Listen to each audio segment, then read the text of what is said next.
Welcome to our new series, Why Does This Top Line Work?, where we will break down various K-pop songs, what rules they follow and which ones they break. Today we're diving into I-DLE Super Lady. I-DLE have become one of the groups whose comebacks are always highly anticipated. We have already dedicated an entire video to their unique approach to songwriting, and their new title track Super Lady doesn't disappoint either. Organic sounds, sections which allow the members' varied vocal colors to shine,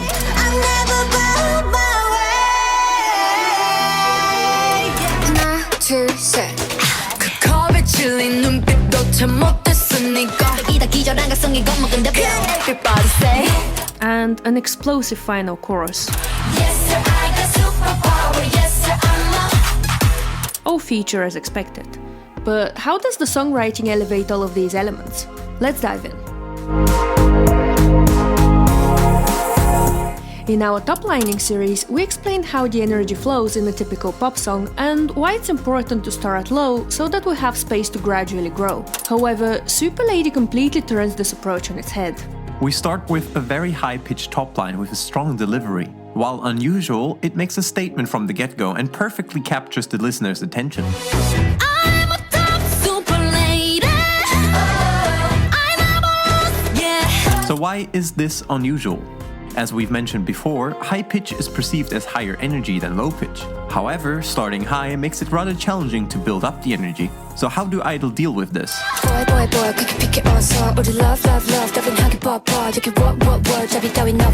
That's right, pitch is only one part of the equation. While the pitch goes rather low in Minnie's verse, the rhythm is much more fast-paced than the intro. Moreover, the intro is somewhat broken up between lead and chanty background vocals, giving it a lot of space to breathe. Minnie's verse, on the other hand, gives us no space for 3 bars, making it feel like it builds on the intro. The pitch, however, is much lower than the intro, which lessens the energy so that we can build up again. After that, Shua's line perfectly breaks up the pattern Minnie's rap establishes, keeping things interesting. The B part of the verse starts going up in pitch and utilizes a question-answer pattern. The section finishes with a spoken line that lines up with the kick pattern.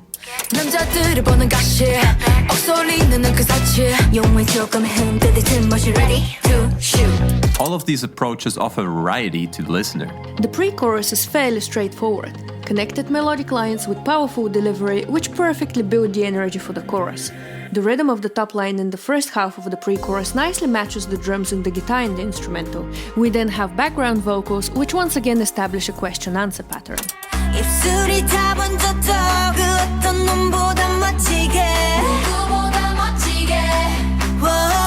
The second half of the pre-chorus lifts us up even more in terms of energy, with an even higher pitched melody that ends up falling into space, really giving us that stadium vibe, which is also depicted in the music video. There is an extra bar of space before the chorus hits, which subverts expectations and adds just that last pinch of anticipation before the big drop.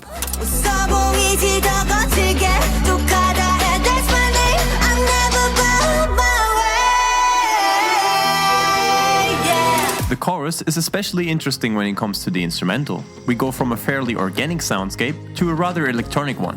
This makes the contrast to the other sections of the song very drastic. The gritty bass adds heaviness, which further solidifies the drop. The top line is fairly simple and has a lot of repetition in both the A and the B part of the chorus, enhancing the catchiness and the sing-along factor of the song. The A chorus has a rather robotic delivery, enhanced by the vocal processing. At the same time, it works nicely together with the bass in terms of soundscapes.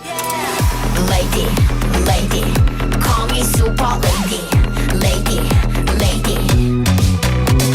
The B chorus nicely picks up the energy and violates some of the space created by the A chorus. The vocal processing here returns to a less robotic sound, adding contrast. We also have some background ad-libs, adding variety. Follow ladies, I want ladies, super ladies. So why is the top line here kept fairly simple? Well, since the bass pattern in the instrumental is rather busy, the simplicity really is key, as otherwise things would get messy very quickly.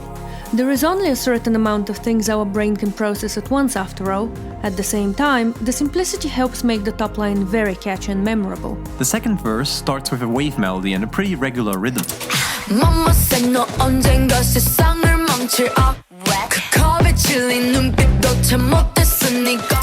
Soyeon then comes in with a fast-paced rap followed by a simple but higher in pitch line, which almost acts more like a fill and transition into the pre-chorus.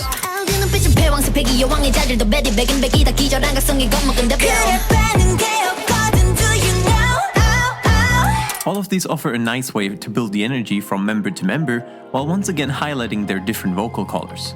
The second pre-chorus and chorus follow the top line of the first one, but with different members delivering the lines.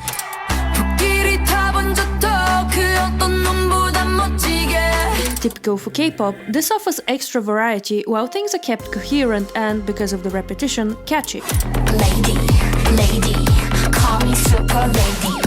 The chorus here ends differently than before, adding an extra element of surprise and anticipation. Super ladies. Like I'm fearless, we came to take win. Instead of a bridge, we have a dance break with occasional spoken and chant vocals, which highlight certain beats and add more singability to the section, which is great for live performances. Back it up. This is further explored at the very end of the song, where we have a sing-together type of top line, which is a common approach I-DLE have opted in for the previous songs, as we already pointed out in our I-DLE video.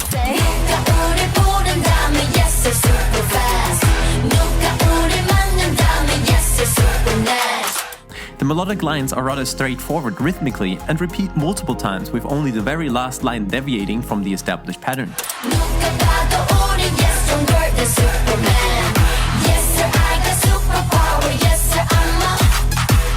As you have probably already guessed, this increases the catchiness drastically, which is extra important for sections like this one. As you can see, Super Lady breaks some songwriting rules, but it also sticks to a lot of them.